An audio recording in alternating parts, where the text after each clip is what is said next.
नमस्कार, मैं हूं शुभम शंकर। स्वागत है आपका मनी 9 में। समय हो गया है मनी सेंट्रल का। मेरे साथ स्टूडियो में मनी 9 के एडिटर अंशुमान तिवारी जी जुड़ गए हैं। सर, बहुत स्वागत है आपका। अंशुमान जी से चर्चा शुरू करूं उससे पहले आपको ऑन द शो नहीं, एक जरूरी बात बताता हूं। आज मनी 9 की, मनी सेंट्रल की स्पेशल रिपोर्ट जरूर देखिएगा। अब तक मनी सेंट्रल ने इतनी खास, इतनी अच्छी रिपोर्ट नहीं दिखाई आपको। किस पर है ये रिपोर्ट, ये आपको पता चलेगा। इसके अलावा और कौन सी खबरें हैं, कौन से मुद्दे हैं आज मनी सेंट्रल का हिस्सा, वो देखिए आप इस ऑन द शो में। शुरुआत होगी क्यों हो रही कोयला खदानों की सबसे बड़ी नीलामी, दिवाली पर क्यों घटा नकदी का चलन, ये स्मार्टफोन बाजार में क्या हो रहा है, सोशल मीडिया पर शेयर टिप्स देने वालों पर सेबी करेगा सख्ती, आ रहा है देश का पहला और सबसे बड़ा पर्सनल फाइनेंस सर्वे, ट्विटर के लिए आगे कितनी हैं चुनौतियां। ये तमाम खबरें आज मनी सेंट्रल का हिस्सा हैं। शुरुआत कोयला खदानों की नीलामी से। देश में कोयला खदानों की अब तक की सबसे बड़ी नीलामी होने जा रही है। गुरुवार को छठे चरण की नीलामी प्रक्रिया की शुरुआत केंद्रीय वित्त मंत्री निर्मला सीतारमण ने की है। इस प्रक्रिया में देश के 11 राज्यों में 141 कोयला खदानों की ऑनलाइन नीलामी होगी और सरकार को लगभग 20,000 करोड़ रुपए के राजस्व मिलने का अनुमान है। सरकार क्यों कर रही है सर इतनी बड़ी नीलामी? शुभम, ये कोयला खदानों की नीलामी कई सारे पहलुओं के साथ आ रही है। 141 के आसपास खदानों की नीलामी की जा रही है। सरकार की पहले योजना 107 खदानों को नीलाम करने की थी, ऑक्शन करने की थी। इस ऑक्शन का मतलब ये होता है कि सरकार उन खोजी गई खदानों को जो पहले से ही निकाल ली गई हैं, जिन्हें सरकारी कंपनियों ने निकाला है, उन्हें निजी कंपनियों को देती है और उससे वो कोयला निकाल कर अपने काम में इस्तेमाल करती हैं, कैप्टिव यूज में, बिजली में और स्टील और बाकी क्षेत्रों में, और उसे थोड़ा बाजार में बेचने और निर्यात की छूट भी होती है। भारत ऊर्जा के क्षेत्र में गहरी मुसीबतों में फंसा हुआ है, गहरी उलझनों में फंसा हुआ है। इस साल भारत में कोयले का निर्यात करीब 158 मिलियन टन रहा, 7% पिछले साल से ज्यादा है। मैं वुड मैकेंजी की एक रिपोर्ट पढ़ रहा था, उस हिसाब से भारत अब बिल्कुल चीन के पास पहुंच गया है कोयले के इंपोर्ट में। और भारत और चीन दुनिया की दो लास्ट अर्थव्यवस्थाएं बची हैं जो कोयले पर इतनी बड़े तरह से निर्भर हैं प्रदूषण और पर्यावरण की चुनौतियों को देखते हुए। पर यह बात दूसरी है, यहाँ पर्यावरण के लिए सुरक्षित ईंधन और ग्रीन थर्मल पावर तो दूर की बात है। भारत में रिकॉर्ड कोयले के भंडार होने के बाद भी, 5वां सबसे बड़ा रिजर्व होने के बाद भी पर्याप्त उत्पादन नहीं है। और पिछले साल से इस साल तक ये पूरा साल भारत के लिए कोयले के आयात से जूझते हुए, महंगा कोयला खरीदते हुए और बिजली की कमी का सामना करते हुए बीता है। और इस साल हमने देखा मनी सेंट्रल में लगातार हम बताते रहे बार बार कि केंद्र सरकार को जबरन कोयला आयात करने का लक्ष्य देना पड़ा, सरकारी कंपनियों को भी और राज्यों को भी। उसको दूर करने के लिए केंद्र सरकार 141 खदानों की नीलामी करने जा रही है। इस नीलामी के रोड शो अलग अलग शहरों में होंगे और वहाँ पर प्राइवेट सेक्टर को आमंत्रित किया जाएगा। यहाँ उलझन, एक चुनौती ये है कि कोयला खदानों की के ऑक्शन और निजी क्षेत्र को इसमें कोयला निकालने के लिए आमंत्रित करने के प्रयास शुभम पहले भी होते रहे, पर सफलता बहुत सीमित रही है। मैं कुछ पुराने आंकड़े देखने की कोशिश कर रहा था। इससे पहले 3 बड़ी जो नीलामियां ताजे चरण में हुई हैं, जिनको कि हम कोयला मंत्रालय में नीलामी की भाषा में कहें तो उसे ट्रांचेस कहा जाता है। 13 ट्रांच, 16 ट्रांचेस और 12 ट्रांच। 13वें वाली खेप की नीलामी में 28 माइंस रखी गई थी, जिसमें से केवल 10 माइंस के लिए 2 या उससे अधिक बिट्स आई, जिनमें से कुछ के लिए समझौते हो चुके हैं।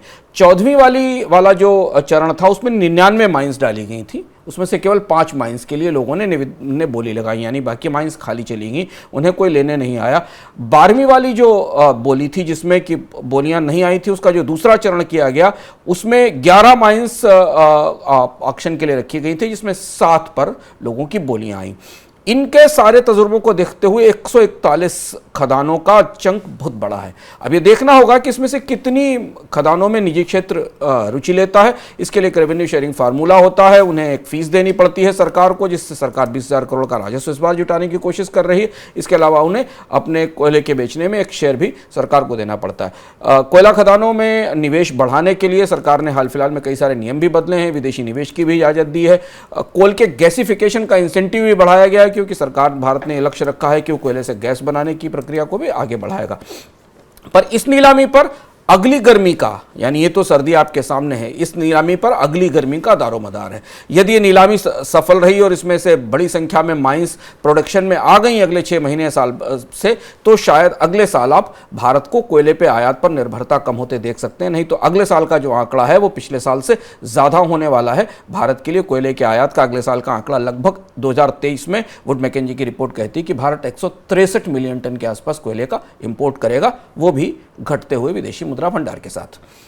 अंशुमान जी ने जिक्र किया कि इस साल भारत में रिकॉर्ड कोयले का आयात हुआ। दुनिया की इतनी बड़ी कंपनी होने के बाद भी हम कोयले का आयात कर क्यों रहे हैं? इस स्थिति में हम आ क्यों गए कि देश की सरकारी बिजली कंपनी को बाहर से कोयला आयात करने के लिए टेंडर निकालने पड़े, विदेशी मुद्रा भंडार घट रहा था, उसके बाद भी हमारी मजबूरी हो गई थी इतनी बड़ी कंपनी होने के बाद भी कोयला आयात करने की। ऐसा सब कुछ क्यों हुआ? क्यों कोयले की जहां विदाई की बातें हो रही थी पूरी दुनिया में, अचानक अब कोयले की आगवानी में लोग लग गए? ये सब कुछ आप जानना चाहते हैं तो मनी 9 के मनी सेंट्रल के इस एपिसोड के डिस्क्रिप्शन में एक लिंक है इकोनॉमिकम का, आप उसको देखिए। जाने वाला पल आने वाला पल आने वाला है, ये हमारा टाइटल था इस शो का। और इसमें आपको अंशुमान जी ने कोयले की शुरुआत से लेकर जहां से शुरू हुई और जहां तक बात अब तक पहुंची है, सब कुछ डिटेल में विस्तार में बताया और आप पूरी उलझन ये समझ जाएंगे कि हम सबसे बड़ी कंपनी के बाद सबसे बड़े आयातक क्यों हो गए। दिवाली वाले हफ्ते के दौरान अर्थव्यवस्था में सर्कुलेट होने वाली करेंसी में गिरावट देखने को मिली और ऐसा 20 वर्षों में पहली बार हुआ है। स्टेट बैंक ऑफ इंडिया की रिपोर्ट इको रैप में कहा गया है कि देश में डिजिटल ट्रांजैक्शन में बढ़ावा मिला है, इस वजह से करेंसी के सर्कुलेशन में गिरावट आई है। भारतीय अर्थव्यवस्था के लिए यह बड़ा बदलाव भी बताया जा रहा है। सर, करेंसी इन सर्कुलेशन का गिरना और क्या बताता है? थोड़ी सी गिरावट करेंसी इन सर्कुलेशन में दिखाई दी। इसकी दो वजह हैं। एक तो डिजिटल पेमेंट्स हैं, क्योंकि भारत में डिजिटल पेमेंट्स तेजी से बढ़े हैं। डिजिटल पेमेंट्स भारत की पिछले वर्षों की एक बड़ी सफलता और कामयाबी है। हालांकि उसका एक बड़ा पहलू ये है कि भारत में डिजिटल पेमेंट्स का जो वॉल्यूम है बहुत बड़ा है, पर उनके टिकट साइज छोटे हैं। लेकिन यूपीआई और बाकी ट्रांजेक्शंस के कारण नगद में लेन देन कम हुआ है। पर इससे पहले हम देख चुके हैं कि भारत में करेंसी इन सर्कुलेशन कोविड के दौरान भी, कोविड वाली मंदी के दौरान भी काफ़ी ऊंचा था। रिकॉर्ड लेवल पर भारत में करेंसी इन सर्कुलेशन था। तो पहली वजह तो ये दिखाई देती है। दूसरी महत्वपूर्ण वजह हमें दूसरे साइड से दिखती है। डिमांड के जब आंकड़े हमारे पास आना शुरू हैं, जिस पर हम आज कुछ चीज़ों पर आज भी चर्चा करेंगे और हम लगातार चर्चा कर रहे हैं, त्योहारी मौसम में डिमांड के आंकड़े हमें ये बताते हैं कि शायद उस स्तर की डिमांड भी नहीं थी बाजार में, जिससे कि करेंसी का फ्लो ज़्यादा दिखाई दे। लेकिन महत्वपूर्ण बात यह है कि करेंसी इन सर्कुलेशन के साथ डिजिटल ट्रांजेक्शन्स भी बढ़े। और यहाँ एक दिलचस्प दुविधा भारत के बाजार की शुरू दिखती है कि भारत में करेंसी इन सर्कुलेशन अभी भी काफी ऊंचा है और इसके साथ डिजिटल ट्रांजैक्शंस भी बढ़ रहे हैं। और यानी दोनों चीजें, दोनों चैनल से भारत में मनी का फ्लो दिखाई दे रहा है, पर वो मनी का फ्लो डिमांड में रिफ्लेक्ट नहीं होता है। अगर जिस तरह से डिजिटल ट्रांजैक्शंस बढ़ रहे हैं, जिस तरह से करेंसी सर्कुलेशन बढ़ रहा है, उस हिसाब से भारत की जीडीपी ग्रोथ उसी तरह से मल्टीप्लाई होनी चाहिए थी, पर उसका असर हमें डिमांड में, ग्रोथ में, कंजम्पशन में नहीं दिखाई देता। इस बार दिवाली के मौके पर देश में एफएमसीजी उत्पादों की बिक्री सिर्फ ½ बढ़ी है और दिवाली के बाद बिक्री में 15% की भारी गिरावट देखने को मिली है। रिटेल एनालिस्ट प्लेटफॉर्म वाइजोम ने यह जानकारी दी है। वाइजोम का कहना है कि त्योहारी मांग की वजह से अक्टूबर के पहले 3 हफ्ते के दौरान एफएमसीजी उत्पादों की बिक्री में 6% की बढ़ोतरी आई, लेकिन दिवाली खत्म होते ही चौथे हफ्ते में सेल 15% घट गई। त्योहार बीतने पर सिर्फ एफएमसीजी उत्पादों की बिक्री में गिरावट नहीं आई है, बल्कि कई उत्पादों की कीमतें भी बढ़ गई हैं। खाने का तेल महंगा हो गया है, चावल महंगे हो गए हैं, गेहूं की कीमतों में भी बढ़ोतरी लगातार जारी है। सर, अब यहां से अगले 6 महीने की परिस्थिति आपको कैसी बनती दिख रही है? शुभम, यह आंकड़ा उस पूरे चर्चा से जुड़ता है जिसके बारे में हमने इससे पहले भी चर्चा की थी कि कैसे एफएमसीजी कंपनियों को रूरल और सेमी अर्बन इलाकों में, यानी शहरी और अर्ध शहरी इलाकों में अपने डिस्ट्रीब्यूटर्स और डीलर्स को ज़्यादा क्रेडिट देना पड़ रहा है, लंबे समय तक उन्हें सामान रखने के लिए देना पड़ रहा है। यह सबसे तेज गिरावट है। हाल फिलहाल में अगर हम देखें कि त्योहारी मौसम के बाद इतनी तेज गिरावट बिक्री में आई है, इसका अर्थ यह है कि जो मांग थोड़ी बहुत हमें त्योहार के दौरान दिखाई दी थी, खासतौर से एफएमसीजी उत्पादों की, फास्ट मूविंग कंज्यूमर गुड्स उत्पादों की, कि जिसमें कि पैक्ड फूड हैं या कॉस्मेटिक्स हैं, उनकी कीमतें बढ़ने का असर अब हमें दिखने लगा। कंपनियों ने त्योहारी मौसम से पहले ही भी कह दिया था कि कीमतें आगे बढ़ती रहेंगी, तो महंगाई का असर दिख रहा है। दूसरी बड़ी चीज़ ये कि जो डिमांड का प्रोजेक्शन हमें आरबीआई या बाकी जगहों से मिल रहा था कि अगली 2 तिमाहियों में भारत में आर्थिक विकास दर नीची रहेगी, वो बात भी इस गिरावट से साबित होती है। और महंगाई इसमें एक बड़ा फैक्टर इसलिए भी है क्योंकि दिवाली के बाद की महंगाई के संकेत मिलने लगे हैं कई जगह से। जैसे अगर आप दिवाली के बाद देखें तो एडिबल ऑयल्स की खाने वाले तेल की कीमतों में बढ़ोतरी हुई, जिस पर अभी हमने विस्तार से पैकेज भी किया था। गेहूं की कीमत लगातार ऊपर बनी हुई है। इसके अलावा और भी महत्वपूर्ण चीज़ें जो थाली की हैं या फूड बास्केट की हैं, उनकी महंगाई का दबाव बना हुआ है। तो अब यहाँ से महंगाई का अगला दौर शुरू होता है। इस बीच रिजर्व बैंक को भारत में महंगाई की नई रणनीति तय करनी है निपटने की, और ये देखना है कि उसे ब्याज दरों में बढ़ोतरी कैसे करनी है। तीसरा महत्वपूर्ण पहलू जो थोड़ा हमारे लिए राहत देने वाला है कि इसकी सारी परिस्थिति के बावजूद पेट्रोल डीजल की कीमतों में अभी कोई सीधी बड़ी बढ़ोतरी नहीं हुई और होती नहीं दिखाई दे रही है। लेकिन जहां तक डिमांड की दृष्टि से देखें तो इस फेस्टिवल मौसम के निकलने के बाद अब अगले 6 महीनों में बहुत कुछ बाजार की मांग इस बात पर निर्भर करेगी कि बाजार में निजी कंपनियां नया निवेश कैसे करती हैं और सरकार कितना खर्च कर पाती है। नहीं तो अब यहां से मांग में गिरावट के संकेत स्पष्ट रूप से दिखने लगे हैं। सस्ते स्मार्टफोन की मांग घटने की वजह से सितंबर तिमाही के दौरान देश में स्मार्टफोन शिपमेंट में 11% की भारी गिरावट देखने को मिली है। काउंटरफेट रिसर्च के आंकड़े कहते हैं कि सितंबर तिमाही के दौरान देश में 4.5 करोड़ स्मार्टफोन सप्लाई हुए। सप्लाई कम होने की वजह जो थी वो मांग में आई कमी थी, इसके अलावा कीमतों में बढ़ोतरी भी थी। स्मार्टफोन के अधिकतर जो बिके हैं उनमें हिस्सेदारी जो थी वो चीन की कंपनियों की थी, चीन की ओर से बनाए हुए स्मार्टफोन्स की थी। सर, जो कार बाजार में हो रहा है लगभग वैसा ही स्मार्टफोन बाजार में हो रहा है। स्मार्टफोन बाजार में भी दोनों चीजें एक ही जैसी चल रही हैं। जैसे कार बाजार में हमने देखा कि महंगी गाड़ियों की बिक्री और वेटिंग लिस्ट बनी हुई है, जबकि छोटी कारों का बाजार सिकुड़ रहा है। वैसे ही ये रिसर्च ये भी बताती है कि जो बजट फोन्स हैं जिनमें ज़्यादातर लोगों को स्मार्टफोन लेने की सुविधा मिलती है, यानी 20,000 रुपये तक के रेंज वाले जो फ़ोन हैं, उन फ़ोन की बिक्री में तेज गिरावट आई और उसके बाद वो गिरावट हमें ओवरऑल स्मार्टफोन मार्केट के शिपमेंट्स में दिखाई देती है। इसमें एक और महत्वपूर्ण पहलू जो मैं रिपोर्ट में पढ़ रहा था कि इस तिमाही में स्मार्टफोन, सितंबर की तिमाही में स्मार्टफोन की कीमतों में भी बढ़ोतरी हुई और लगातार पिछली कुछ तिमाहियों से 4% या 3% के आसपास स्मार्टफोन की कीमतों में बढ़ोतरी हो रही है। काउंटरपॉइंट रिसर्च की रिपोर्ट बताती है कि स्मार्टफोन की कीमत अब 17,000 से 20,000 रुपये के आसपास है। इसकी बड़ी वजह यह है कि डॉलर में कमजोरी के बाद स्मार्टफोन के कंपोनेंट्स की कॉस्ट लगातार बढ़ रही है और ये बढ़ोतरी कंपनियां तेजी से पास ऑन कर रही हैं उपभोक्ताओं को। तो एक तो वैसे इनकम कम होने के कारण, आय कम होने के कारण जो बजट स्मार्टफोन का मार्केट था वो थोड़ा सा सिकुड़ रहा है और उसमें मांग कम आ रही, और दूसरी चीज़ कीमतों में बढ़ोतरी हो रही है। और ये फिनोमेना लगभग के शेप रिकवरी के करीब वाला फिनोमेना है जिस पर हम चर्चा करते हैं। सोशल मीडिया पर शेयर ट्रेडिंग की सलाह देने वाले फाइनेंशियल इन्फ्लुएंसर के लिए मार्केट रेगुलेटर सेबी जल्द नए नियम लागू कर सकता है, जारी कर सकता है। रिपोर्ट की माने तो सेबी इस तरह के कदमों पर विचार कर रहा है जिनके जरिए सोशल मीडिया पर ट्रेडिंग सलाह देने वाले फाइनेंशियल इन्फ्लुएंसर को रेगुलेटर के दायरे में लाया जा सके। हाल के दिनों में सोशल मीडिया पर शेयर ट्रेडिंग की राय देने का चलन बढ़ा है और राय देने वाले लोगों पर सोशल मीडिया भारी संख्या में फॉलोअर भी मिल जाते हैं, जिस वजह से ये खतरा रहता है कि गलत सलाह निवेशकों तक पहुंच जाती है। सर, कैसे लगा पाएगा आप ये पाबंदी सेबी लगातार पिछले 5-6 महीने से सोशल मीडिया, व्हाट्सएप, टेलीग्राम और डिफरेंट ग्रुप्स पर ये जो शेयर की खरीदने की, म्यूचुअल फंड खरीदने की सिफारिशें आ रही हैं उस पर नज़र भी रख रहा है और उसे लगातार चेतावनियां जारी कर रहा है। लेकिन सेबी की अपनी एक दुविधा है। हालांकि अभी ताज़ा जो सख्ती की गई उसके बाद कुछ रियायतों में कमी, कुछ इस तरीके की सिफारिशों में कमी आई है, लेकिन फिर भी यूट्यूब, व्हाट्सएप पटे पड़े हुए हैं उन स्टॉक्स को खरीदने की एडवाइस देते हुए जिनके बारे में आप कुछ नहीं जानते, लेकिन उनकी खरीदारी की सिफारिश की जाती है। 3 तरीके का आर्किटेक्चर सेबी के पास इसे निपटने के लिए है और शायद ऐसा लगता है सेबी इस मामले में डिटेल गाइडलाइंस भी जारी करेगा। अगर आप नियमों के हिसाब से जाएं तो जो भारत में रजिस्टर्ड इन्वेस्टमेंट एडवाइजर्स नहीं हैं उन्हें किसी तरीके से भी शेयर खरीदने की और इस तरीके की सलाह देने की छूट नहीं है। सेबी के पास इन्वेस्टमेंट एडवाइजर के तौर पर आपको रजिस्टर कराना पड़ता है, उसके बाद आप इंडिविजुअली इनकी छूट दे सकते हैं। ये नियम कहीं लागू नहीं होता क्योंकि सोशल नेटवर्क्स के ऊपर यह समझना मुश्किल है कि कौन किस इन्वेस्टमेंट एडवाइज़र है भी या नहीं है और वो सिफारिश देता और लोग उसे फॉलो करके अपना नुकसान करते रहें। हाल में सोशल मीडिया पर सेबी की सख्ती के बाद एक फ़र्क ज़रूर पड़ा है कि क्रिप्टो से संबंधित सिफारिशों में काफ़ी कमी आई है और सेबी की सख्ती, और उसकी बड़ी वजह यह भी है कि क्रिप्टो में बस्ट हुआ है, क्रिप्टो में का रेगुलेशन नहीं है। आरबीआई ने भी बार बार क्रिप्टो को पूंजी कहा है, तो क्रिप्टो खरीदने की सिफारिश देने वाले घटे हैं। पर ऑप्शन ट्रेडिंग कराने वाले, एक छोटी सी रील पर स्टॉक्स खरीदवा देने वाले बहुत सारे लोग अभी पूरे सिस्टम में हैं जो आपको खरीदने के लिए कह रहे हैं। तो पहली तो चुनौती ये है कि इन्वेस्टमेंट एडवाइजर्स वाला जो नियम है वो सेबी इतने बड़े पैमाने पर लागू कैसे कर सकती है, क्योंकि बहुत सारे लोग ऐसे हैं जो व्यक्तिगत रूप से सलाहें देना चाहते हैं, जिनको फाइनेंशियल इन्फ्लुएंसर्स कहते हैं। दूसरी बड़ी चीज़ ये कि सेबी के हाथ में अभी इस तरीके की सिफारिशें देने वालों को पर और उनके एडवर्टाइजमेंट पर कंट्रोल का कोई अधिकार नहीं है। यह काम करता है advertising standard council of India, जिसको एससीआई कहते हैं, और उसने अभी फिन इन्फ्लुएंसर्स के लिए कोई नियम तय नहीं किए हैं। तो अगर वो एडवर्टाइजिंग के तौर पर इस तरीके की चीजें सामने आती हैं तो सेबी उसे नहीं रोक सकता, क्योंकि वो एक तरीके का विज्ञापन है जो किया जा सकता है डिस्क्लेमर के साथ कि फैसला आप अपने हिसाब से लें, लेकिन वो डिस्क्लेमर बहुत छोटा होता है और लोग उसे समझ नहीं पाते। तो सेबी शायद advertising standard council of India से बात कर रहा है, और वो एक किस्म के सेल्फ रेगुलेटरी मैकेनिज्म की बात कर रहा है, जिसमें कि विभिन्न चैनलों से, चाहे वो डिजिटल चैनल हो या टीवी चैनल हो, उनसे कहा जाए कि वो इस तरीके के जो फिन इन्फ्लुएंसर्स हैं और इनकी जो सिफारिशें हैं, इनके लिए एक नियम तय करें।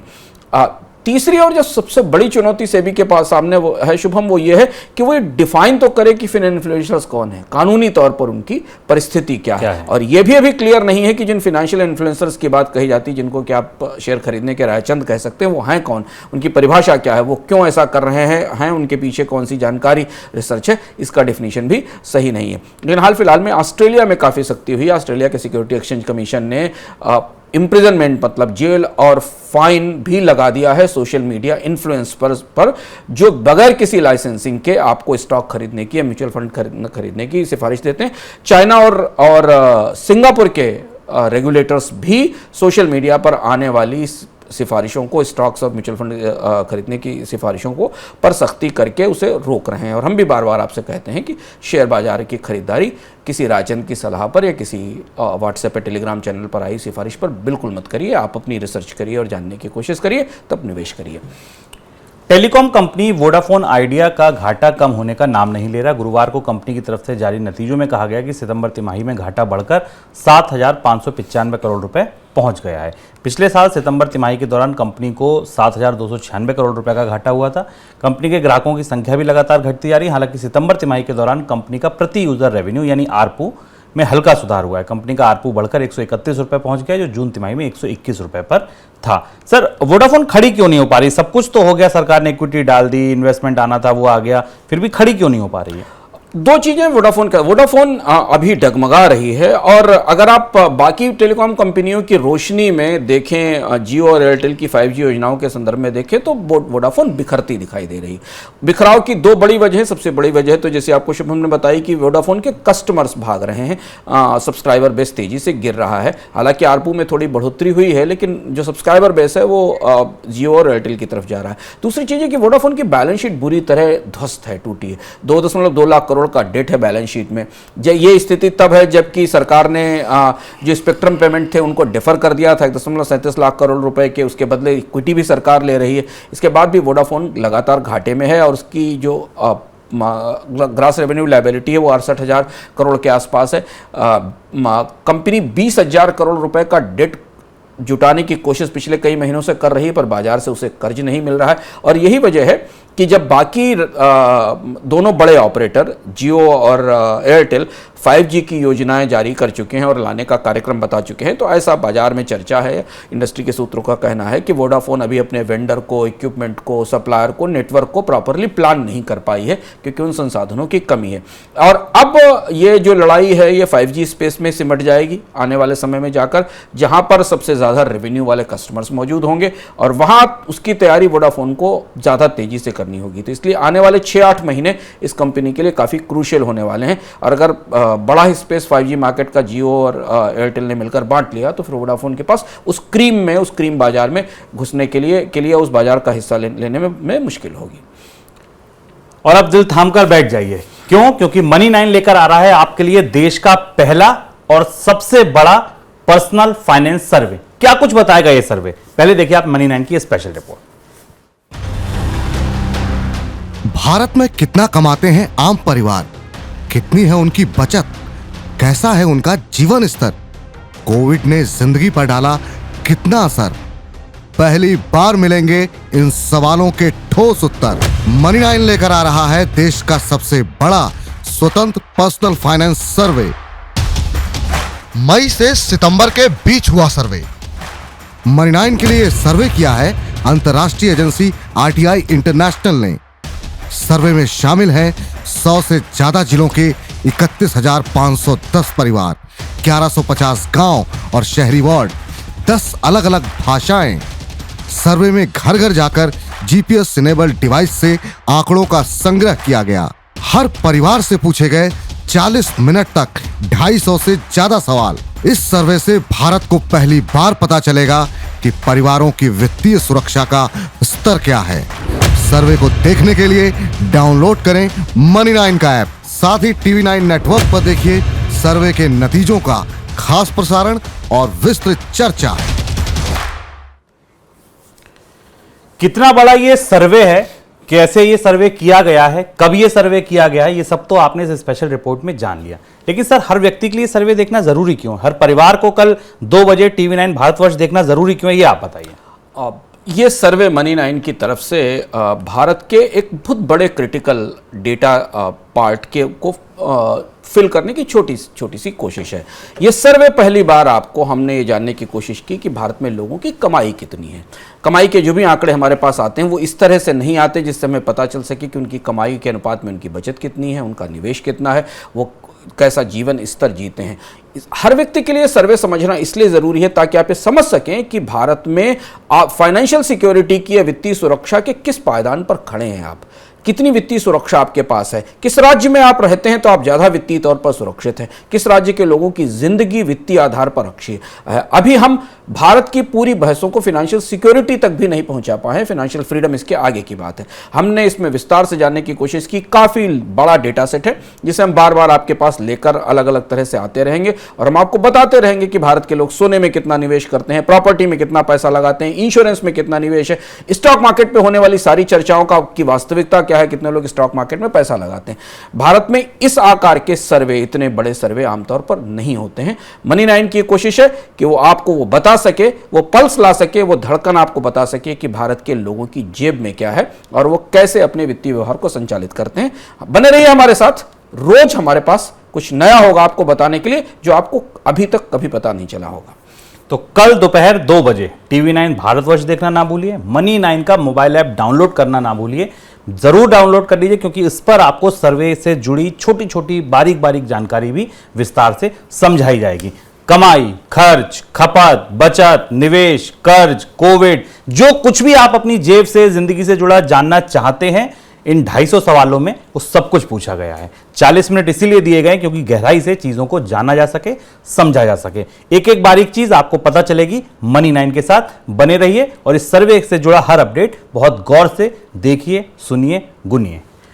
अगली खबर, अमेरिकी सेंट्रल बैंक के बाद अब बैंक ऑफ इंग्लैंड ने भी ब्याज दरों में 75 बेसिस पॉइंट की बढ़ोतरी की है। इस बढ़ोतरी के बाद यूके में ब्याज दरें 30 साल के ऊपरी स्तर पर पहुंच गई हैं, यानी 3% से ऊपर। ब्याज दरों में बढ़ोतरी के साथ बैंक ऑफ इंग्लैंड ने यूके में मंदी की चेतावनी भी दी है। इससे पहले बुधवार को अमेरिकी सेंट्रल बैंक फेडरल रिजर्व ने भी ब्याज दरों में 75 बेसिस पॉइंट की बढ़ोतरी की थी। सर, और क्या कहा बैंक ऑफ इंग्लैंड ने जो जरूरी है? बैंक ऑफ इंग्लैंड ने 2-3 चीजें कही और हम जैसा इस कार्यक्रम में बताते रहे हैं कि यूके एक पहली अर्थव्यवस्था है दुनिया की जो घोषित रूप से मंदी में धंस गई है या मंदी में पहुंच गई है। 40 साल की सबसे ज़्यादा महंगाई ब्रिटेन में है, 11% के आसपास महंगाई, यानी ब्रिटेन की पूरी जनरेशन ऐसी महंगाई देख रही है, पीढ़ी ऐसी महंगाई देख रही है जो शायद इससे पहले उन्होंने नहीं देखी थी। दूसरी चीज़ ये कि बैंक ऑफ इंग्लैंड ने बड़े दो टूक ढंग से कहा है कि ये रिसेशन कम से कम 2 साल चल सकती है। और ये भी ध्यान रखना ज़रूरी है कि यूके की रिसेशन की इंटेंसिटी, इसके चलने का तरीका दुनिया के बाकी जगहों के बारे में हमें सबक देगा कि किस तरह से दुनिया के बैंक रिसेशन से निपटेंगे। यानी दुनिया के पहले बड़े देश में मंदी आ चुकी है, इसकी घोषणा हो गई है और यह भी कह दिया है वहां के केंद्रीय बैंक ने कि ये 2 साल तक चलेगी।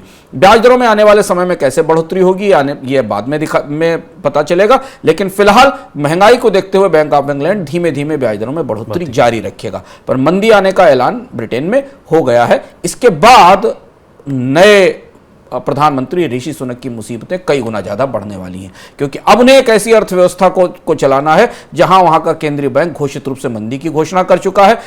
ब्याज दरों में रिकॉर्ड बढ़ोतरी हो चुकी है, यानी ब्याज दरों में बढ़ोतरी के कारण बैंक सरकार का कर्ज महंगा होगा, लोगों के मॉर्टगेज महंगे होंगे, कंपनियों के कर्ज महंगे होंगे और महंगाई की दर रिकॉर्ड 11% के आसपास है।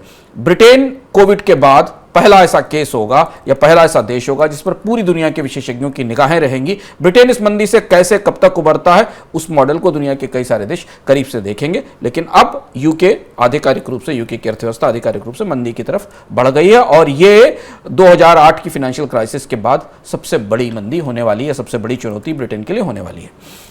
दुनिया भर में आर्थिक मंदी का असर दुनिया की फैक्ट्री कहे जाने वाले चीन पर भी पड़ सकता है। यही वजह है कि एजेंसियां चीन की ग्रोथ के अनुमान लगातार घटा रही हैं। रिसर्च एजेंसी बार्कलेज ने 2023 के लिए चीन की ग्रोथ के अनुमान में कटौती की है। इसे 4.5% से घटाकर अब 3.8% कर दिया है। बार्कलेज का मानना है कि अमेरिका और यूरोप में मंदी की वजह से चीन से निर्यात में गिरावट आएगी और उसका असर चीन की जीडीपी ग्रोथ पर पड़ेगा।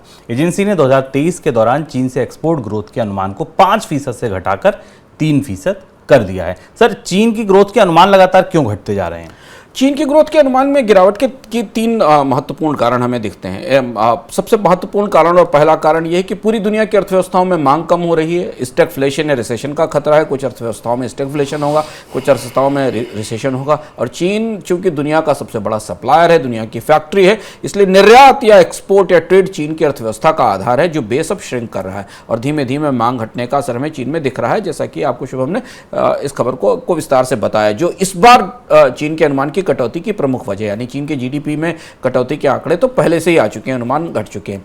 दूसरी महत्वपूर्ण चीज है कि चीन की डोमेस्टिक इकोनॉमी को सहारा देने के लिए वहां के रियल एस्टेट सेक्टर की भूमिका सबसे ज्यादा है, क्योंकि रियल एस्टेट सेक्टर में बड़ा निवेश होता है। अभी फिलहाल जो ताजे आंकड़े हैं वहां पर रियल एस्टेट का इन्वेस्टमेंट जीडीपी के अनुपात में 10% से घटकर 8% रह गया। यह सीधी बड़ी वजह थी, इसलिए चीन के जीडीपी के अनुमान में कटौती हुई है। और दूसरी और तीसरी सबसे बड़ी चीज यह है कि चीन में परिवारों के ऊपर बड़ा कर्ज है और जैसे जैसे चीन की अर्थव्यवस्था में कोविड के बार बार आने के कारण कारोबार रुक रहे हैं, बंद हो रहे हैं, उससे लोगों की आय पर और कमाई पर असर पड़ रहा है। और अगर लोगों की डिस्पोजेबल इनकम में आने वाले समय में बढ़ोतरी नहीं हुई तो चीन की अर्थव्यवस्था की जो डोमेस्टिक डिमांड है वो भी कम होगी। और इसलिए चीन एक अनोखा केस है पूरी दुनिया में, जो अपनी डोमेस्टिक डिमांड श्रिंक होने से भी परेशान होगा और दुनिया की डिमांड कम होने से भी परेशान होगा। हालांकि चीन की अर्थव्यवस्था पर फिलहाल जो सबसे बड़ा असर दिख रहा है वो अंतर्राष्ट्रीय बाजारों में मांग कम होने का दिखाई दे रहा है। ट्विटर को खरीदने के बाद अमेरिकी उद्योगपति एलन मस्क ने कंपनी के स्टाफ पर सख्ती शुरू कर दी है। रिपोर्ट्स की माने तो एलन मस्क ट्विटर के 50% कर्मचारियों को निकाल सकते हैं। एक हफ्ता पहले एलन मस्क ने आधिकारिक तौर पर ट्विटर को खरीदा है और तभी से मस्क की तरफ से ट्विटर को लेकर कई फैसले लिए जा चुके हैं। एलन मस्क ने ब्लू टिक प्राप्त कर चुके ट्विटर यूजर से हर महीने $8 फीस वसूलने की भी बात कही है। सर, एलन मस्क जिस तरह के संकेत दे रहे हैं उससे ट्विटर में क्या बड़े बदलाव होते आपको तत्काल दिख रहे हैं? ट्विटर अब कई सारे दूसरी वजहों से चर्चा में है एक कंपनी के तौर पर, और अब एलन मस्क उस जगह जाकर पहुंचे हैं जहां से ट्विटर के भीतर कई सारी उठापटक और दिख रही है। उन्हें हम आज गहराई से समझने की कोशिश करेंगे कि आखिर ट्विटर में क्या हो रहा है इस टेक ओवर के बाद। एलन मस्क ने ट्विटर को संभालने के बाद पिछले 5-6 दिनों में कई ताबड़तोड़ फैसले किए, कुछ फैसले करने के संकेत दिए, कुछ पर उन्होंने ट्विटर से जानकारी दी। पर इन सारे फैसलों को आप एक जगह मिलाएं और संभाल कर देखें तो एलन मस्क ट्विटर की में काम और कारोबार की लागत में जबरदस्त कटौती करना चाहते हैं। उन्होंने इंफ्रास्ट्रक्चर कॉस्ट को लगभग $1 बिलियन कम करने का लक्ष्य रखा है 1 साल के भीतर, जिसका संकेत रॉयटर्स की एक खबर में दिया गया। और यह कम करने के लिए उन्हें 2 बड़े काम करने होंगे। पहला काम करना होगा, कर्मचारियों की संख्या घटानी होगी और स्टाफ की कॉस्ट कम करनी होगी। इसलिए बहुत सारी चर्चाएं बाजार में तरह तरह की हैं कि ट्विटर ने चिट्ठी लिखकर लोगों को ऑफिस आने से रोक दिया है, उनके बैजेस ब्लॉक कर दिए गए हैं। कानूनी तौर पर कई जगह इस बात की कोशिश चल रही है कि ट्विटर के मैनेजमेंट के खिलाफ कर्मचारी आंदोलन करें या लीगल कदम उठाएं।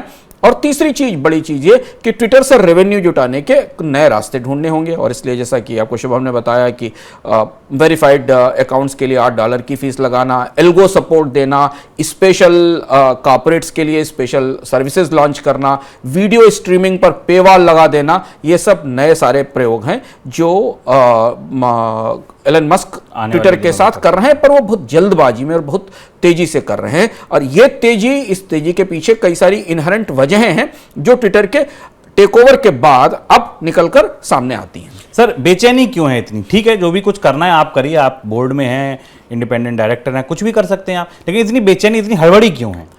ट्विटर में इसके पीछे ट्विटर का पिछले 1-2 साल का कामकाज है जिसे हमें देखना होगा। इस समय अगर हम ताजा आंकड़ा देखें, जो हमारे पास ताजे आंकड़े आ रहे हैं शुभम, ट्विटर लगभग एक दिन में $3 मिलियन का नुकसान उठा रहा है। $3 मिलियन के आसपास ट्विटर लूज कर रहा है।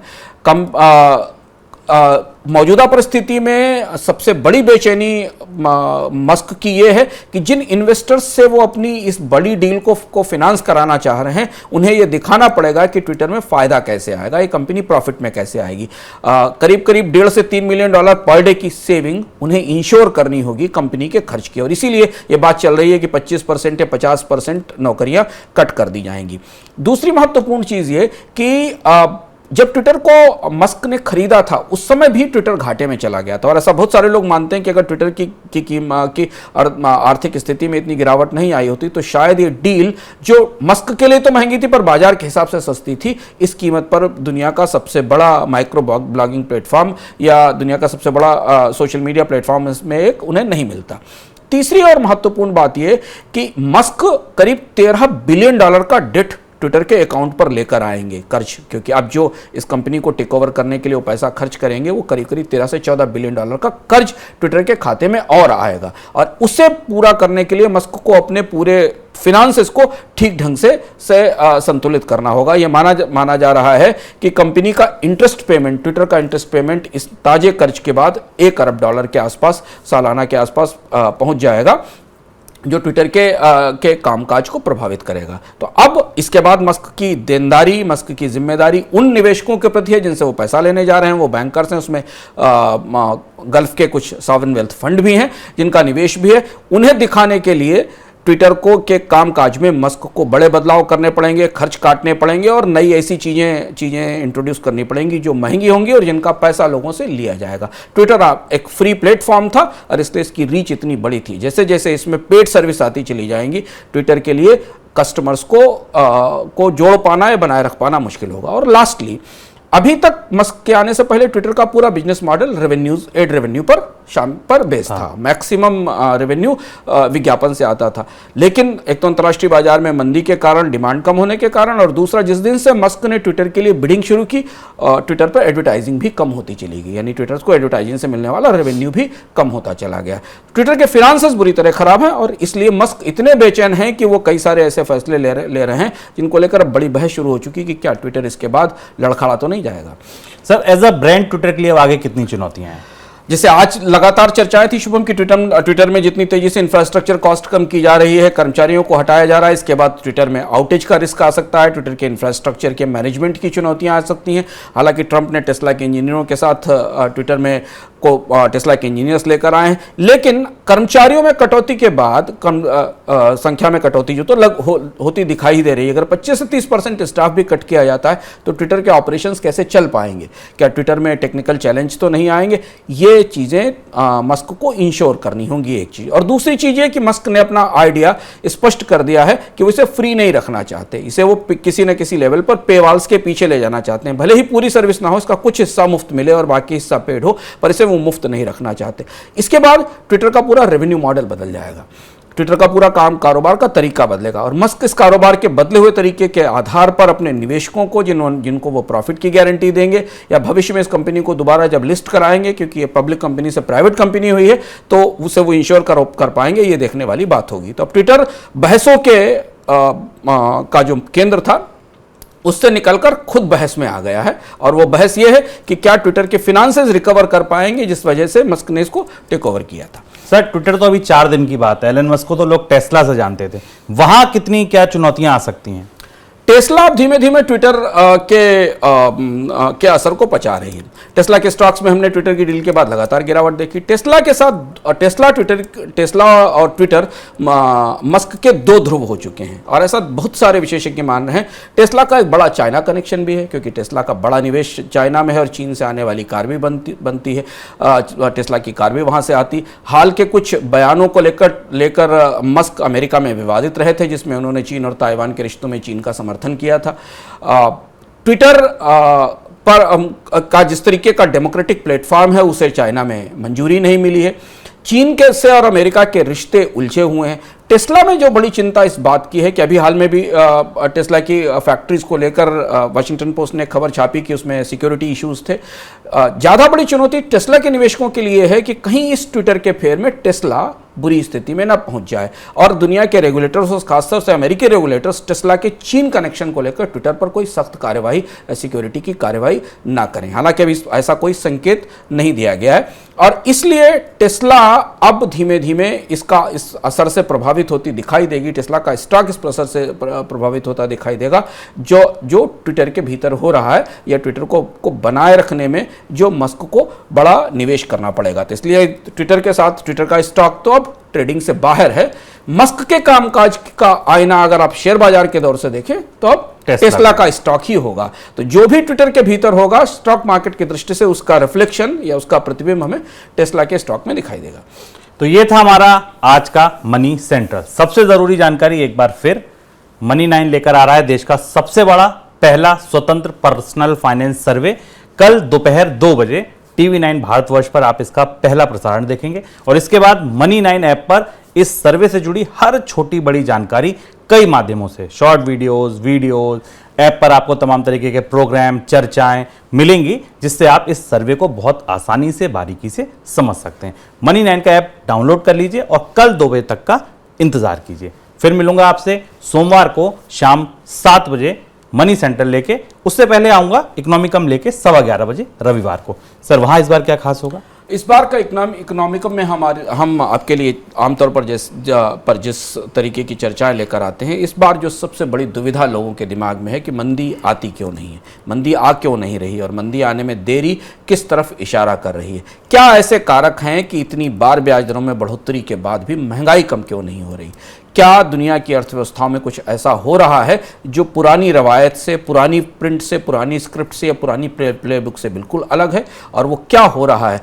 क्यों आखिर फेडरल रिजर्व को अंततः अपनी पिछली बैठक में हथियार डाल देने पड़े और ये कहना पड़ा कि अब ब्याज दरों में बढ़ोतरी के बाद भी महंगाई कब कम होगी इसकी गारंटी नहीं। तो महंगाई क्यों बढ़ती जा रही है और इस बढ़ती हुई महंगाई का पूरी दुनिया में क्या असर हो रहा है, हम गहराई से भीतर से समझने की कोशिश करेंगे कि मंदी आखिर आ क्यों नहीं रही है। चलिए, तो आप रविवार को सुबह 11:15 बजे इकोनॉमिकम देखना भी ना भूलिए। फिलहाल दीजिए इजाजत, नमस्कार।